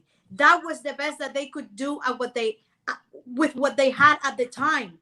And they were planning for the future. Otherwise, we wouldn't be here today. If they had not planned for the future, we wouldn't be here today. In the 1800s, Lincoln would have not been able to free the slave and sign the Emancipation Proclamation. Okay? And if you want to know if the United States is an intrinsically racist country or not, look at our history. Look at 150 years, how much we have progressed. Like that senator said at the Republican convention, in 1901, the beginning of the past century, his grandfather had to cross the street because a white person was walking on the sidewalk. Okay, on his sidewalk. Today, he is a senator in the United States Senate. Okay, are you telling me that this is an intrinsically racist country that is electing a black president twice with a great majority of votes? Is that an intrinsically racist country? How many governors, how many representatives in the House of Representatives in the United States Senate are African Americans or have black skin, brown skin? How many of them? Look at all the chairmen. Look at C-SPAN and all the chairmen that we don't know them by name. But you can see, because they're senators who have an accent. They were not even born in the United States. That does not happen in an intrinsically racist country. It's not true. Racism still exists, like it exists in every part of the world. There is always going to be a racist person somewhere. That does not mean that the country is a racist country. That we're not intrinsically racist. Not because you're an American, you're not a racist. This is a great nation with opportunities for all. And let me tell you something else. Those of you getting convinced and brainwashed by the left that I'm going to give you this and I'm going to give you that, that's not it. The US, the government is there to work for the people with the consent of the people. Into this word, the consent of the people. There are two things that are very important in our Constitution, and you got to pay attention to it. Consent and rights. The government is there with your consent to protect your right. The government is not there to tell you what to do and how to do it. The government is there for you to protect you, so there you can move and do what you want and take care of your life. Okay? The government is not there to give you everything for free. It's there to protect your right to go around and get those things for yourself. Okay? I'm pretty sure if you look at it in a piñata, What do you want? People handing you out things? Or you want to go in the piñata and get as much as you want? Because that's what I want. Get in the piñata and get as much as I want. I don't want people going around giving me one pencil and one toy. Okay? So that's what I'm saying to the people of the United States. Vote for Donald Trump. We're not trying to scare you. We're just telling you the truth. We're Cubans. We're not traumatized. This is a reality. And if you think Cubans are traumatized and we talk too much, speak to anybody who's lived in a communist country, in a socialist country. Okay? Look at Venezuela. Look at their history. All you have to do is look at pictures. You don't know how to read? Fine. Perfect. Look at pictures from 1990 in Venezuela, then look at a picture in 1999, and now look at a picture today. The same thing with Cuba. And then, as the opposite, look at pictures of the socialist, ex-socialist countries in Eastern Europe. Look at their pictures in the 70s and the 80s, and look at their pictures today. Look at Germany. 30 years. If you go to Germany, I was in Germany 2 years ago. I was blown. My mind was blown when I saw Eastern Berlin. Okay, so my people, Trump 2020. Okay. All right. I want to pick back on. Thank you, Jessyca. On what Jessyca said. The fact that the people in a free and secret election voted for Obama twice for 2 terms. So we cannot be labeled as a racist country. One of the things that I learned a long time ago while taking some courses at FIU, you cannot legislate morality. You cannot legislate inclusion. We all discriminate. We discriminate.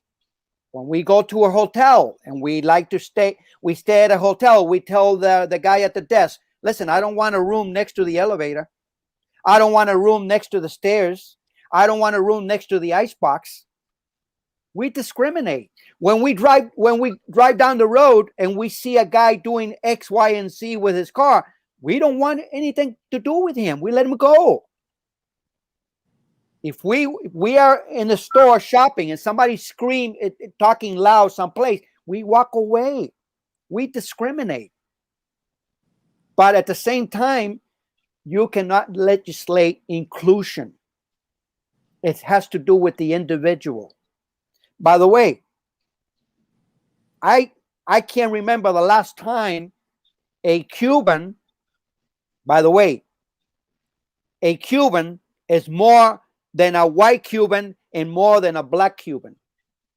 That is a aphorism from José de la Luz y Caballero.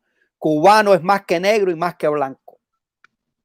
I can't remember the last time a Cuban said, no, because my abuela, my grandmother was a slave. Nobody talks about that because we are over it. Because as soon as the slaves were freed in Cuba in 1868, and we became independent, we taught our new generations that was in the past, and we need to move on. We need to move on. Yep. Now, the other thing that I wanted to last point. Go ahead. Okay, can I say a couple words because I only have 10% in my battery. I'm sitting in a car in Arizona. I'm sitting inside a car in Arizona. So Wilfredo knows what it feels like to be inside a car right now. So I want to say that I'm very excited. Okay, Wilfredo and Julian, they talk to me about doing this all the time in English, having this interaction with all the Cubans in English. We actually have interactions with Americans when we Los Cuatro Gatos show up to do stuff here in parks. Like, we are not afraid. We talk to people. So I'm very, I would say excited because this is not something that you stumble, into every day in the internet. There's not a lot of Cubans just being open like this, being brave, being involved by talking about politics and supporting Trump. We see them on Facebook, on videos. We just don't see them life because it's a bit risk. People get nasty, but I'm glad that I stumbled onto a group of American patriots because it's just not very no. It's not just about being Cuban patriots. It's also being American patriots. People who assimilated and acculturated to the country.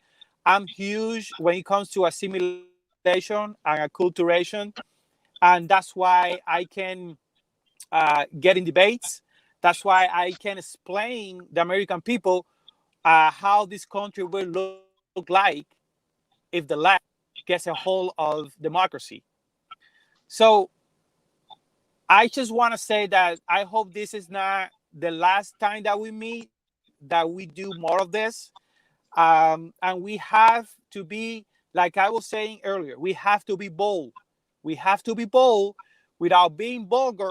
We have to be harsh because the truth is when people have to eat out of the garbage, like Venezuelans, that is not beautiful. When you have to tell your kids you're not drinking milk today, that's not beautiful. But we're gonna get there because Venezuelans got there. There's a vivid examples. There are vivid examples what America will look like if we let the left take control of this country. We have to be bold. We have to be harsh with words, not vulgar. We have to teach the American people. We have to get involved with American people. We have to show them we are your family Call you as back. you are my family. We we uh, we as immigrants recognize you that we are brothers and sisters, and whatever struggles you go through, we go through because I'm defending this country because I don't want my struggles become your struggles already because Americans they already have their own struggles. And by we letting this country fall into a radical left, we are going to put more struggle on the American people. And this beautiful country is just going to disappear. And that's not what we want. Okay. So I, please, please, please be bold, be harsh with words, offend people if you have to offend them because people get offended with words. People get offended with a sample. People get offended when we have a different of opinion. Okay, you want to get offended, you got the right. I have the right to talk, and you have the right to get offended. But I don't have to be. I don't have to shut my mouth just because you are offended. Also, we have to bring the American people to our side by showing them that we are part of them because we are part of the American family. So we have to show them so they can come and cross to our side. So let's get involved in whatever patriot movements are going on. Either support the police, support any law enforcement, any local groups that advocate for the First Amendment, the Second Amendment.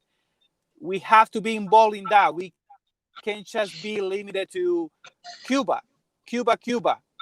We have to be open to be involved in everything so we can bring those people to us because they will come to us if we go there first. I know because every time I talk to people about the dangers of socialism and all this stuff that we talk about all the time in social media, people get interested because it's not they don't see that on the news. They don't see that on either Fox or MSNBC. They don't see it. We are the only source, and we have to be truthful. We don't, and they know that we're gonna be truthful because it's just shocking. If it's not shocking, it's not true because that's how people react to news about Cuba. People get shocked and they don't believe it. Guess what? Spoiler alert, that's the way it is. And that's the way it's going to be here if the radical left takes control. So I just want to say thank you. Like I said, a bunch of random things. I didn't know what you guys were talking about at the beginning. Carlos, Jessica, and Wilfredo, thank you so much for letting me in. don't I go have away. to go. My Thank phone's you. about to No, turn don't off. go away. Look, I have to go. I'm not, So I'm not, yes. no, don't go away. I am not going to speak for any of you, but I have adopted, integrated, incorporated, identified, and assimilated myself to this great nation because Yes. those are the steps of every that a immigrant or refugee goes through in order to think Yes. like I think. You adapt, you integrate. And assimilation. You adapt, you incorporate, Assimilation. you integrate, you identify, and then you assimilate yourself to the society where you live, and you feel for it. You if somebody throws a piece of paper in the street, you feel it. It hurts you. If somebody does something to the country, it hurts you. Now, I'm going to change the subject. The liberals, they never fail. They always never let you down. The liberal, especially the liberal elite, they don't let you down. We all have seen the incident with Bette Midler when she ridiculed Melania Trump when she gave her speech, and of course she's not an American. By the way, American. She's not an American. She's from another country. She speaks 5 languages. And you know what? When I saw that, I said, wait a minute. You making fun of me also. Because I speak Spanish. I speak English. I speak French. I speak Creole. And I speak Japanese. And I speak the 5 languages with an accent. So you're making fun of me too. But those are the liberals making fun of someone that speaks English with an accent. Thank you very much, Isaac. Take care, my friend. God bless you. Well, Jessyca, Carlos, we are done. Fellows America, go back to the beginning, respecting the independence, the Constitution, the law. Go back to the time that Americans need to work hard for prosperity, for freedom. We want to repeat this kind of video live again. Please, all the people are seeing the video, share with an American people. Like Jessyca say, we are not traumatizing. We are not. This is not emotional. It's our life. It's our experience. We are telling you, American, be careful with the socialists and the communists. Thank you very much, Jessyca. Thank you. Thank you. Thank you, Carlos. God bless you. God bless you. God bless America. God bless America. Cuba. God bless America. Cuba. God bless America. Hey, hey. Y si te gusta lo que te traigo, en VozCubaTv, activa el Facebook, tu noticia diario. El programa de la derecha internacional a nivel mundial. El programa de la derecha cubana, todo te lo va a confirmar. Y VozCubaTv, VozCubaTv, es tu programa favorito, el que más le gusta a usted. VozCubaTv, VozCubaTV, el programa de la derecha cubana, VozCubaTV. VozCubaTV, VozCubaTV. Ven y dale un like, suscríbete. Que te actualices de las noticias y los comentarios, las cosas que suceden a diario. Ven y suscríbete al canal, polémicas sociales que te puedes enterar de las cosas que suceden en el barrio. Deja tu comentario y dale like, CubaTV, la derecha que la que hay, que la que hay. VozCubaTV, VozCubaTV, el programa de la derecha cubana, VozCubaTV. VozCubaTV, VozCubaTV. Ven y dale un like, suscríbete. Arriba cubanos, levantemos las manos, defender nuestros derechos. No decir que sea gusano, vamos a tirar para adelante con la libertad de Cuba. Dicen las manos es por lo que tanto suda, los que se levantan para buscar un porvenir y los que luchan para poder sobrevivir. Esta vida está bien dura, caballero, ¿qué les pasa? Con una enfermedad que se ha vuelto una amenaza. Y si te gusta lo que te traigo, activa el Facebook, tu noticia diaria.